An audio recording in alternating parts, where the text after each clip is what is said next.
I woke up with my army nephew on the edge of my bed. You won't believe what he's done. My name is Emily Carter. I'm 35 years old, and I live in Hillsboro, a small town in rural Tennessee. The routine is always the same. Everything changed with my husband's nephew, Brandon. I hadn't seen him for a few years, but I still remembered the skinny, awkward teenager who used to visit us during summer vacations. Now he was 22 and seemed to have changed a lot. He explained to me, in an excited voice, that he was preparing for an important military exam. As Hillsboro didn't offer this possibility, he needed to go to Nashville, the nearest big city. He asked if he could stay with us for a few days to save on the hotel, and of course, have a bit of support. I agreed without a second thought. With Jake traveling so much because of his work as a truck driver, our house had become too big and empty for me. The idea of having company felt like a breath of life. Brandon arrived on a hot Sunday afternoon. He was driving an old blue pickup truck that seemed as full of personality as he was. When he got out, I realized that the teenager I remembered had changed. He was tall, had broad shoulders, and a smile that seemed to shine brighter than the sun that day. His brown hair was messed up in a way that only young people can make look intentional, and his eyes, those familiar green eyes, conveyed an energy that I hadn't expected. He carried a battered backpack on his shoulder and an expression that mixed confidence with a touch of nervousness. "Hi, Auntie Em," he said, walking towards me with his arms open. When he hugged me, the warmth of the gesture surprised me. It was comforting, as if it brought a bit of the life that had been missing from that house for so long. The house where Jake and I live is simple but cozy. A veranda stretches across the front, with a rocking chair that creaks slightly when the wind hits it. There's a white picket fence that needs a new coat of paint, and a lawn that, although well kept, doesn't have much to offer apart from a few sparse trees. Brandon looked around as we entered and let out a low whistle. "I've always liked it here. It has an air of peace." I smiled, a little awkwardly. "Too much peace sometimes. I hope you bring a bit of excitement." He laughed, and that laugh filled the space as if it had been made for it. It was amazing how he seemed to fit in there, even though he was so different from everything Hillsboro stood for.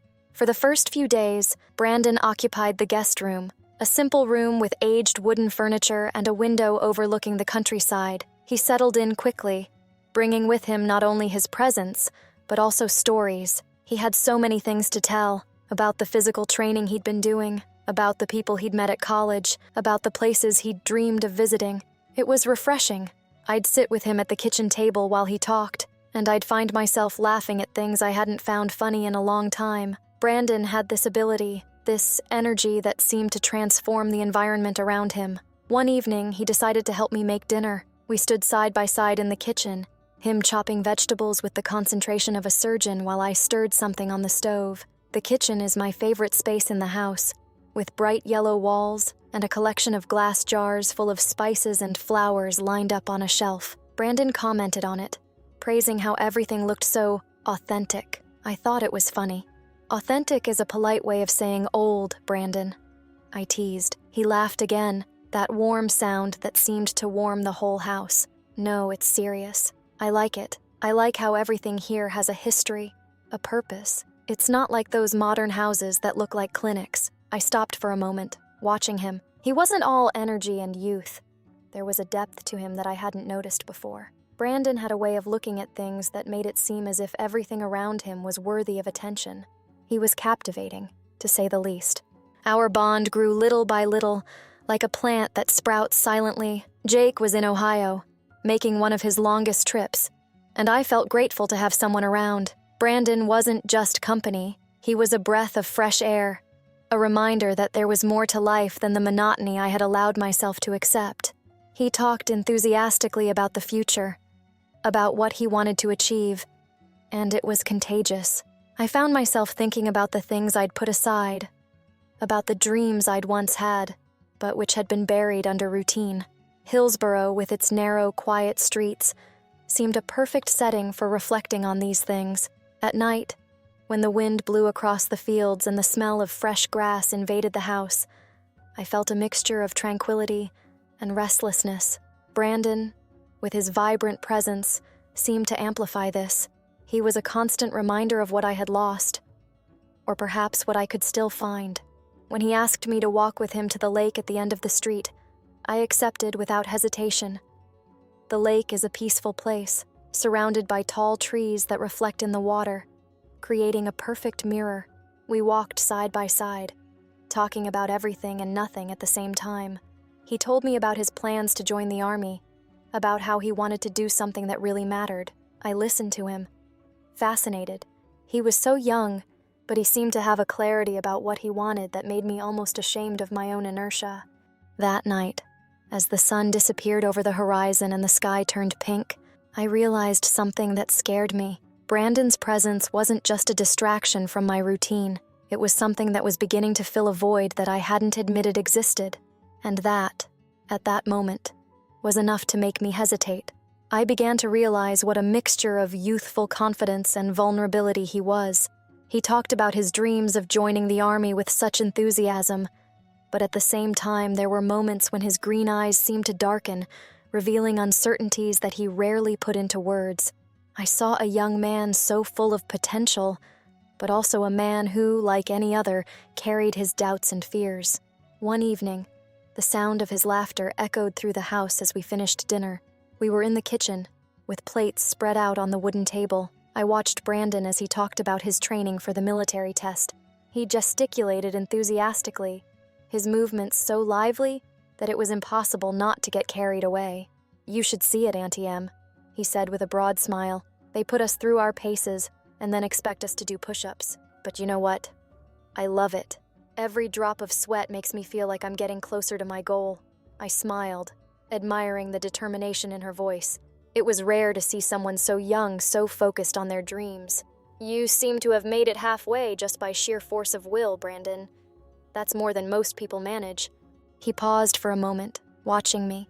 His eyes captured mine with an intensity that left me disconcerted. "Do you really think so? Sometimes I feel I'm not good enough, but hearing you say it makes everything seem possible." The way he said those words left me speechless for a moment. There was something so sincere about them, as if he really needed my approval. It was a small moment, but it was full of meaning. I found myself touching his hand out of reflex, an almost maternal gesture, but one that didn't feel entirely like that. "You're more than good enough, Brandon. I have no doubt about that." The connection between us seemed to grow naturally, almost inevitably. I began to notice how he was always around, ready to help, or just to talk. He would ask me questions about my life, about my marriage, about the dreams I had before I married Jake. It wasn't something I was used to. Jake rarely asked these kinds of questions. Perhaps he simply assumed that I was happy. Maybe I stopped thinking about it myself a long time ago. One night in particular stuck in my memory. The sky was clear, and Brandon suggested we go out and look at the stars. We took a blanket and sat on the lawn in front of the house. The smell of freshly cut grass mixed with the cool night air, and the only light came from the star-filled sky. Hillsborough could be boring at times, but it had a natural beauty that was undeniable. "Have you ever thought about what it would be like if things were different?" Brandon asked, after a long silence. I looked at him, surprised by the question. "How different?" "I don't know," he replied, shrugging. "If you'd taken a different path, made different choices, you seem, I don't know, stuck here." It took me by surprise, but there was something in the way he said it that didn't sound like judgment, but genuine concern. I sighed, looking up at the stars. I used to have dreams. Traveling, writing, doing something that was all mine. But life happens, Brandon, and suddenly you realize that you're living one day at a time, without thinking too much about the future. He turned to look at me, resting his face in his hands. "You can still do these things, you know. You're not too old to change things." I laughed, but there was a touch of bitterness in my voice. "It's not that simple. There are responsibilities, commitments, and besides, I don't even know where to start." "You start by believing that you deserve more," he said, with a seriousness that left me speechless. "You deserve more, Auntie Em." Those words hit me like a blow. I knew he was trying to encourage me, but there was something else in the way he said it, the intensity in his eyes, the tone of his voice. It was as if he was talking about something beyond what I was willing to admit. Later that evening, as we washed the dishes together in the kitchen, I sensed a strange tension in the air. Brandon was quieter than usual, and I didn't know what to say either. When our hands happened to touch as he passed me a plate, I felt as if the world had stopped for an instant. He looked at me, and I saw something in his eyes that made me uneasy. "Emily," he said quietly, as if afraid to say what he was thinking, "I need to tell you something." My heart started beating faster, as if I knew what was coming. But before I could reply, he continued, "I have feelings for you. Something I know I shouldn't feel, but I can't help it." I froze, not knowing what to do or say. The silence between us seemed deafening. Part of me wanted to tell him that he was wrong, that it was impossible. But another part wasn't so sure. "Brandon?" I began, but my voice came out weak. "This is complicated." "I know," he replied, his voice full of emotion. "But I had to say it. I don't want you to think that this is just, I don't know, impulse. You make me feel something real. Something I've never felt before." I should have told him that this was impossible, that he needed to forget all about it, but instead, I stood there, looking at him, feeling the weight of his words and the truth they carried. And at that moment, I realized that the connection between us had become something I could no longer ignore. The next morning, the house looked different. The silence was heavy, as if it carried with it the weight of everything that had happened the night before. I woke up early but lay there for a while, staring at the ceiling. The events of the night before replayed in my head like a movie, the touch of our hands, Brandon's words, and the kiss that had crossed every barrier I could ever imagine crossing. It was something that shouldn't have happened, but it did. I stood up slowly, trying to ignore the feeling that the world had changed. In the kitchen, the familiar smell of fresh coffee hit me, but it didn't bring the usual comfort. Brandon was there, dressed in a gray t-shirt that showed off his broad shoulders and simple jeans. He looked at me as soon as I walked in, his green eyes showing a mixture of nervousness and something else. Tenderness, perhaps. "Good morning," he said, his voice hesitant, almost as if he was afraid of saying the wrong thing. "Good morning," I replied, picking up a mug and pouring myself a cup of coffee. The silence that followed was almost unbearable, but I didn't know what to say. Everything seemed loaded with meanings that I didn't know how to face. "Emily, about last night, I don't want you to think it was a mistake. Not for me." I sighed, running a hand through my hair and trying to organize my thoughts. "Brandon, it was a moment. It was something that shouldn't have happened, but it did," he insisted, stepping closer. "And not for nothing. You felt the same way I did, didn't you?"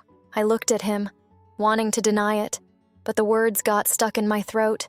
He was right, and we both knew it. What scared me wasn't just what had happened, but what it meant. A revelation of something I'd been trying to ignore for a long time. "Brandon, I'm married," I finally said, trying to put some barrier between us. "I love Jake.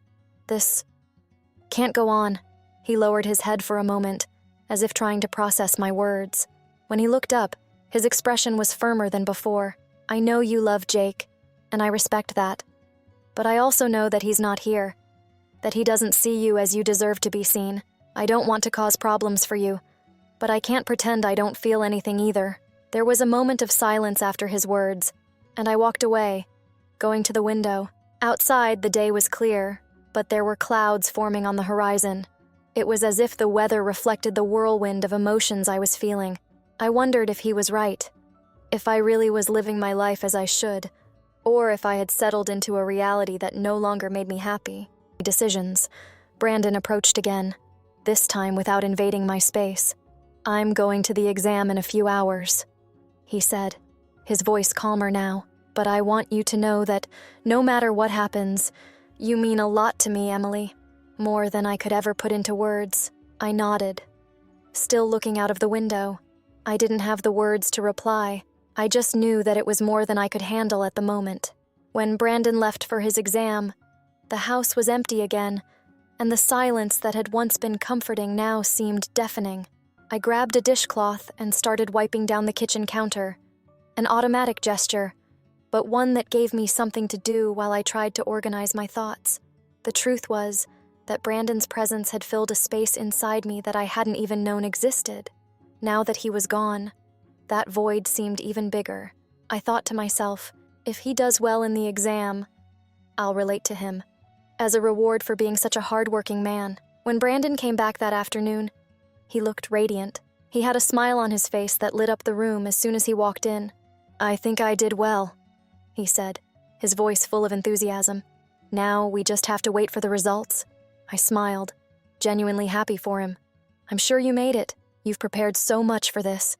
I couldn't have done it without you," he replied, his eyes fixed on mine. "You believed in me when I doubted myself. That made my heart squeeze. I wanted so much to believe that it could all be simple, but it wasn't. Brandon was young, full of life and dreams, while I was a married woman, living a routine that, until recently, I hadn't even questioned. Even so, he made me feel alive in a way that I hadn't felt for a long time. I decided to spend the rest of the day busy, trying to avoid any moment that might put us alone again. I cleaned the house, prepared dinner, and even organized the laundry closet. Anything to avoid getting caught up in my thoughts or Brandon's presence. When Jake called in the evening to say he'd be back in 2 days, I felt a mixture of relief and anxiety. Relief because his presence might put an end to the emotional chaos I was trapped in. Anxiety because I knew that somehow nothing would ever be the same. Brandon sensed my unease. It was time for me to put my plan into action. "Brandon, are you ready for your reward? Reward ante?" "What would that be?" he asked a little uneasily. Then at the same moment, I leaned over and kissed him. "I would be your reward, my love. I'll always want it if the reward is you." And with that, he continued, and the two of us got deeper into relationships. The day Brandon left to start his military training, I drove him to the bus station. The sky was gray, as if the universe was also feeling the gravity of the moment. Brandon was quiet during the drive, but before he got out of the car, he turned to me. "Aunt Emily, I'll never forget you," he said, his voice low but full of emotion. "You showed me more about myself than I ever thought possible. I hope that one day you'll find what you're looking for." I stared at him as he got on the bus, feeling a pain I couldn't explain. When the bus left, I felt as if something inside me was being taken away with it. But I also knew that this farewell was necessary. The drive home was lonely, but also full of reflection. I knew that what had happened to Brandon wasn't something I could simply erase or ignore. He had touched me in a way that made me question my whole life. When Jake returned, the house looked the same, but I knew that something inside me had changed forever. It's not over yet.